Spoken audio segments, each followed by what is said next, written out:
Sir आयज तुमकां 1 वर्स जाता एज अ बीजेपी प्रेसिडेंट. हय. आतां 1 वर्स फाटलें तुमच्यांनी खुबशीं कामां केलीं बीजेपी हितूंतल्यान आनी इवन झेडपी इलेक्शन जालें. आतां फुडलें तुमचो हें कसो कितें आसतलो स्ट्रॅटजी बी? भारतीय जनता पार्टीक सदांच इलेक्शन ही नवीन ना. एक इलेक्शन सोंपलें की दुसरें इलेक्शन जाता.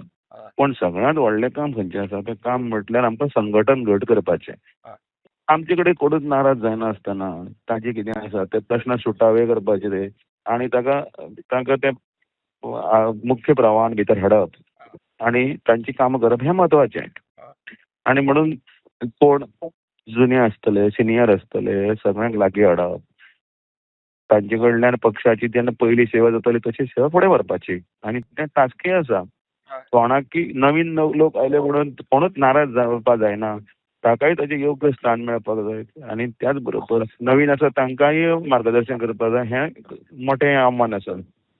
हय. आतां फुडल्या वर्सा 27 इलेक्शन आसतलें पळय हेजें एसेंब्लीचें. हय हय. तेन्ना तुमचो कसो कितें हें आसतलो? कित्याक ते सारके मेन इम्पॉर्टंट आमी हें आमी पळयता. 27 30 जिखप हें आमी धरलां आनी तशेंच 51% मतां हाडप हें तितलेंच आसा. ओके. या ओके. Thank you sir. बरें. या तुम्ही पळयतात GNH.